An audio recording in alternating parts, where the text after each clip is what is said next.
సరిగ్గా 12 ఏళ్ల క్రితం అంటే 2014 మార్చి 14న వైజాగ్ సభతో జనసేన పార్టీ ప్రస్థానం ప్రారంభమైంది. ప్రతి ఏటా మార్చి 14న జనసేన పార్టీ ఆవిర్భావ దినోత్సవాన్ని ఘనంగా సెలబ్రేట్ చేస్తారు. కానీ ఈ ఏడాది ఎండల తీవ్రత కారణంగా ఈ కార్యక్రమాన్ని రద్దు చేశారు. ఆవిర్భావ దినోత్సవ వేడుకలను జిల్లా, నగర, మండల స్థాయిల్లో ఎక్కడికక్కడ నిర్వహించుకోవాలని పార్టీ శ్రేణులను ఆదేశించారు అధినేత పవన్ కళ్యాణ్. ఆంధ్ర రాజకీయాల్లోనే కాదు, దేశ రాజకీయాల్లో కూడా ఒక ప్రభంజనం జనసేన పార్టీ.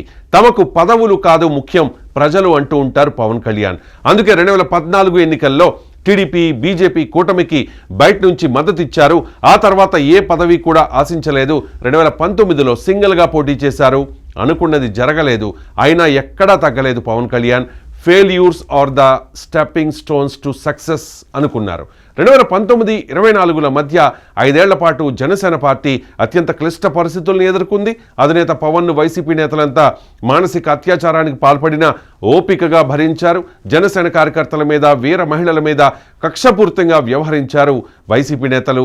జగన్ డైరెక్షన్లో బోరుగడ్డ, శ్రీరెడ్డి, పోసాని లాంటి పేడ్ ఆర్టిస్టులు పవన్ కుటుంబాన్ని రోడ్డుపైకి తెచ్చే ప్రయత్నం చేశారు. అసభ్య పదజాలంతో విరుచుకుపడ్డారు. రోజులు ఒకేలా ఉండవు కదా, కర్మ ఫలితం ఎవరైనా అనుభవించక తప్పదు కదా.